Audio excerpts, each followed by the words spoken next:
Welcome to growing your own food in your own backyard. And for those who are new to my channel, please consider subscribing and don't forget to hit the like button. We have been having some rainy days, and as a result, I have been getting a lot of growth in my kale and my ruby red lettuce. And for those who saw my last video on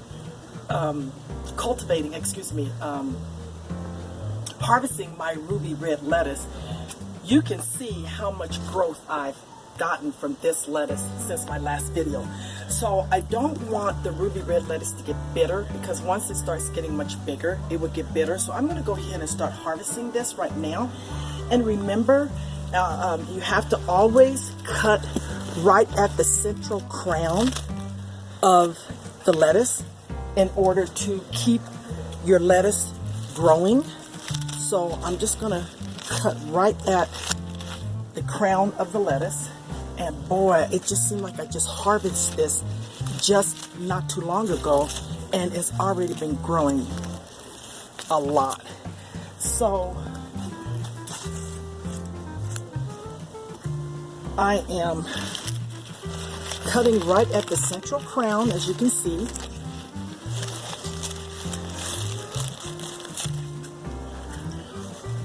I can continue having fresh organic lettuce all through the season, which is wonderful. That's the beauty of growing your own food. You get organic lettuce, it's fresh. You don't have to worry about buying lettuce with chemicals in it. You know how you're growing your food because you know what's in your soil.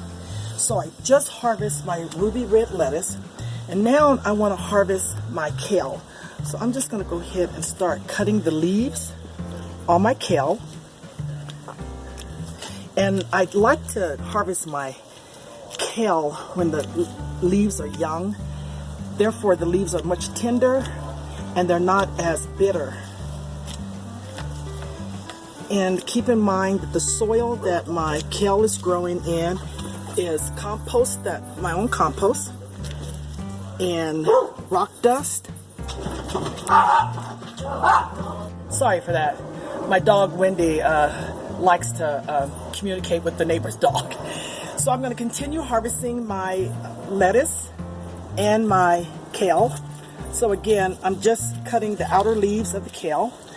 This particular kale actually got bigger than I wanted it to, because I like to have my leaves a lot younger and tender, but nevertheless,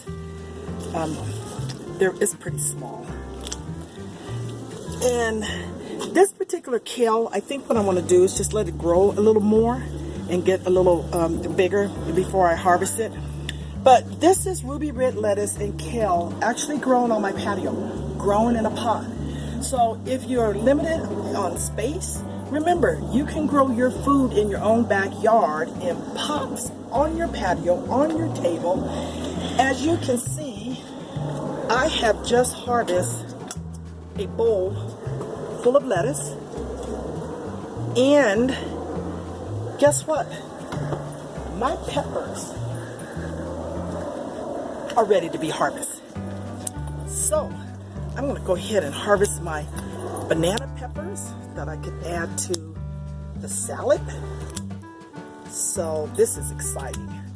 So I'm going to have peppers and lettuce for dinner. And these banana peppers, they really are proliferate. I get peppers every week. Just a plant full of peppers. So this is really exciting. Again, this is on my patio, right next to my flowers, right next to my pineapple plant. I have this netting around my kale and my lettuce because the white butterfly moth just likes to fly erratically around my plants, and they want to lay eggs and plant their little baby caterpillars from the eggs on my lettuce, and I don't want to deal with that. I don't want to put chemicals on my food. I don't want to have to treat my food with neem oil or anything. So what I prefer to do is just keep my lettuce and my kale covered with the net so I can keep them fresh, keep them insect free, and I don't have to deal with having to put chemicals on it if I get worms on it. So just wanted to give you a quick update about me having to harvest my lettuce. So I'm going to have fresh lettuce for the next 2-3 days with my family. And my next video is going to be harvesting my bell peppers, and I have a potato plant that's ready to be harvested. So I'm excited about sharing the rest of my harvesting with you. So thank you for visiting, and please have comments below, and don't forget to subscribe and like.